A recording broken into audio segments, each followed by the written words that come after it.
If you're thinking about buying a home, here are some guidelines to help you understand the process. First of all, talk with a bank or a lending institution before looking at homes. It's very helpful to understand exactly how much you can afford. There's no reason to look at homes that are listed for $250,000 when you can only afford $200,000. Ask your real estate agent for recommendations on good lenders. Line up your cash. You'll need to come up with the cash for your down payment and closing cost. Lenders like to see 20% of the home's price as a down payment.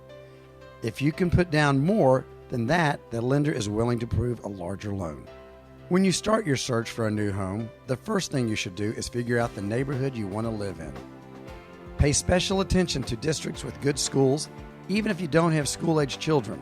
When it comes time to sell, you'll find that a strong school system is a major advantage to helping the home retain or gain its value. When you're ready to make an offer, move quickly.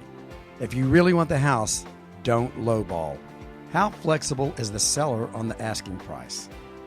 If you insult the seller with a lowball offer, you could lose your shot at the house. To avoid offending the homeowner, ask your agent to ask the seller's agent how firm the seller is on the price. Keep it in terms of how flexible they are priced instead of how much less they will take. Allows you to fill out the situation without offending the seller. Buyers occasionally ask who pays the realtor fees. There are no guarantees. However, in most cases, the seller pays the realtor fees.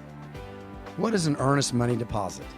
An earnest money deposit is also frequently referred to as a good faith deposit. The primary purpose of this deposit is to show the seller you are serious about purchasing their home. Once the contract is signed, the first thing you should do is have an inspection. Ask to be present during the inspection because you will learn a lot about your house, including its overall condition, construction materials, wiring, and heating. If the inspector turns up a major problem, like a roof that needs to be replaced, then ask your agent to discuss it with the sellers. You can either ask them to fix the problem, or you can ask them to deduct the cost from the final price. Once you receive your HUD settlement statement, review it carefully.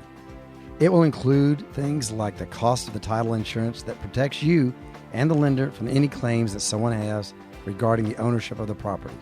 Once both parties have signed all the documents, that doesn't necessarily make it your house. The house has to fund through the banks, and then it's yours.